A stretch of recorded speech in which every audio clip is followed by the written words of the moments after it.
আমরা দাঁড়িয়ে আছি আন্তর্জাতিক কলকাতা বইমেলায় অন্বেষণ 466 নম্বর স্টলে। আমার সঙ্গে রয়েছে এই মুহূর্তে আমার হাতে যে কাব্যগ্রন্থটি, তার নাম নৈশব্দের নৌকায় ভাসমান চাঁদ, কবি বিলাস ঘোষ।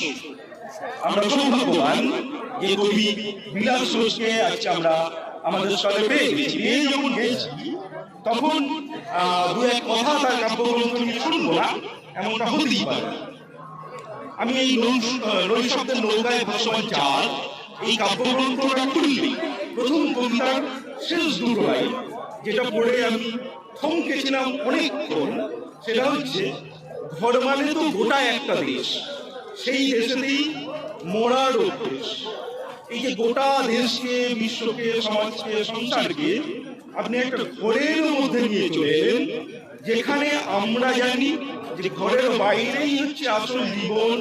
জীবনকে জানতে গেলে, বুঝতে গেলে, উপলব্ধি করতে গেলে, উপভোগ করতে গেলে ঘরের বাইরে বেরোনো দরকার। আপনি কি ঠিক তার উল্টো দিকে অবস্থান করেন? নমস্কার। না, ব্যাপারটা একেবারেই তা নয়। আমি তো আর উল্টো দিকে অবস্থান করি না। এই জন্যই ঘর মানে তো গোটা একটা দেশ, এর উল্টো দিকটা হলো শুধু আমার ঘর নয়, গোটা দেশটাই আমার ঘর হতে পারে। সেই মানে দোতনা বা ব্যঞ্জনায় তুলে ধরা হয়েছে। আরেকটু বড় করলে গোটা পৃথিবীটাকেই আমার ঘর মনে হতে পারে। এটা যেমন সত্য, তেমনি উল্টো দিকেও ভাবলে, যদি আমরা ছোট করে ভাবি, আমরা কতটুকু মানে আমাদের বিস্তৃতিটা ছড়াতে পারি। যাই করি শেষ পর্যন্ত আমাদের যে ভাবনার ঘর, আমাদের যে চিন্তার ঘর, আমাদের যে চেতনার ঘর, সেই মানে বিশালত্বের আঙ্গিকে সেটাকে যদি আমি কল্পনা করি আমার ছোট্ট একটা ঘরের সঙ্গেই তুলনা হয়। তার মানে কি, আমরা সেই চেতনা, আমাদের চিন্তা ভাবনা এর মধ্যেই আমরা আমাদের একটা জীবন কাটিয়ে ফেলি। সেই জন্যই উঠে এসছে, ঘর মানে তো গোটা একটা দেশ, সেই দেশেতেই মরা। বুকের মধ্যে এসো তেমন করে, মেঘের ভেতর যেমন বৃষ্টি জল। এইরকম নরম তুলোর মতো বেশ কিছু শব্দ গুচ্ছ দিয়ে সাজিয়েছেন কবি বিলাস ঘোষ। প্রশ্ন তো অনেক রয়েছে, কিন্তু এখানে দাঁড়িয়ে তো অত প্রশ্ন করবার জায়গা নেই।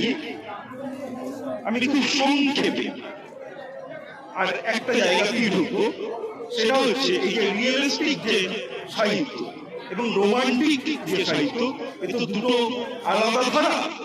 রিয়েলিস্টিক সাহিত্য হচ্ছে রোমান্টিক সাহিত্যের একেবারে অপোজিটে অবস্থান করছে, যেখানে সমাজ, সংসার ইত্যাদি ইত্যাদি রোমান্টিক কবি যারা, তারা মানে অতটা গ্রাহ্য করে, মানে বাস্তবটাকে অতটা গ্রাহ্য করে না।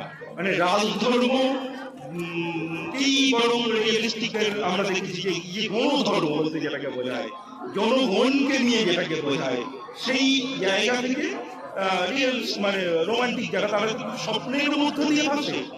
আর রিয়েলিস্টিক মানে তো তারা রিয়েল কথাবার্তা বলবে, তারা গণধর্ম অনুসরণ করে চলবে। কিন্তু আপনার কাব্যগ্রন্থের আমি দেখেছি যে প্রায় দুটো পর্যায়ে তো রয়েছে, আরো গভীরভাবে ঢুকলে হয়তো আরো অনেকগুলো পর্যায়ে আবিষ্কার করতে পারবো। কিন্তু আপাতত দৃষ্টিতে দুটো আমি দেখতে পাচ্ছি, মানে দুটো পর্ব দেখতে পাচ্ছি। একটাতে যে ওই যে রোমান্টিকতা, যে উচ্ছ্বাস, সেই উচ্ছ্বাস দেখতে পাচ্ছি। যেমন তোমার কাব্য জোড়া নাম, আমার আয়না ঘেরা গ্রাম। প্রথমেই আপনার যে শব্দাবলী, যে বর্ণ সৌরভ আপনি এখানে দিয়েছেন, নরম তুলতুলে অক্ষরগুলোকে নিয়ে এসে বসিয়ে দিয়েছেন এবং ছন্দবদ্ধ, তার জন্য তো ধন্যবাদ প্রাপ্যই আপনার একজন পাঠক হিসাবে। এবার আমি যেখানে ছিলাম সেখানে এই যে দুটো পর্বে প্রায় ভাগ হলো একটা কাব্যগ্রন্থের মধ্যে। এই যে দুটো পর্বকে আপনি আনলেন, সেটা কি ইচ্ছাকৃতভাবে আনলেন? মানে একটি পাঠককে কি আপনি এটা বুঝে নিলেন বা পড়াতে চাইলেন যে তুমি গণধর্মও পড়ো, আবার রোমান্টিকতার উচ্ছ্বাসের মধ্যেও পাবো?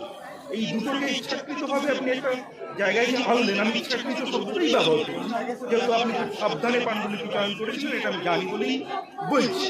তো সেটা কি একটা রিস্ক হয়ে গেল না? হ্যাঁ, ব্যাপারটা হচ্ছে একদিকে রিয়েলিস্টিক, একদিকে কল্পনা। এবার আসল ব্যাপারটা হচ্ছে দৃষ্টিভঙ্গি, কোনটাকে আমি রিয়েল ভাবছি আর কোনটাকে আমি কল্পনা ভাবছি। আমরা বারবার একটা কথা বলি যে আমাদের জানতে গেলে পড়তে হবে। এই পড়তে হবে বলতে আমরা শুধু ভাবছি বই পড়তে হবে বা আরো ভালো ভালো তথ্য জানতে হবে।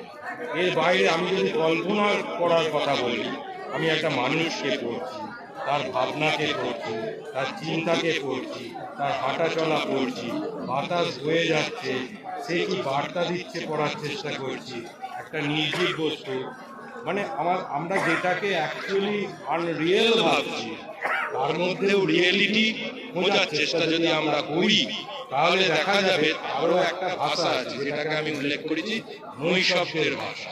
সেই নৈশব্দের ভাষায় মনে হচ্ছে যে আমি কল্পনা দিয়ে দেখছি, কিন্তু আমরা যদি চেষ্টা করি আমরা পড়তে পারি। আমরা মনকে পড়ি, আমরা বলি না ওর মনটা পড়েছি, মন তো কল্পনার বস্তু, তাহলে আমরা পড়ছি কি হয়? তখনই তো রিয়েলিটি চলে আসে না? এইভাবে আমরা যেটা একদম রিয়েল যেটা বুঝি, যা দেখা যাচ্ছে, ছোঁয়া যাচ্ছে, মানে পঞ্চ ইন্দ্রিয় দিয়ে সবসময় অনুভব করবার চেষ্টা করি রিয়েল জিনিসে, তেমনি পঞ্চ ইন্দ্রিয় দিয়েও যা কল্পনা তাকেও তো আমরা অনুভব করি। তার মানে এখানে কমন হচ্ছে পঞ্চ ইন্দ্রিয়, সেইটা দিয়ে আমরা কখনো রিয়েলকে অনুভব করছি, কখনো কল্পনাকে অনুভব করছি। এই দুটো সংমিশ্রণই তাহলে আমরা গঠিত করতে পারি আমাদের শব্দ, আমাদের ভাষা, আমাদের ছোঁয়া, আমাদের রং, আমাদের পড়া। পড়া বলতে আমাকে আপনি যে বলছেন বইটা পড়ে বলছেন, এছাড়াও আপনি আমাকেও কিছুটা পড়েছেন, আমার অভিব্যক্তি পড়েছেন, আমিও আপনাকে পড়েছি, আপনার অভিব্যক্তি পড়েছি, পরস্পরের কাছে সান্নিধ্য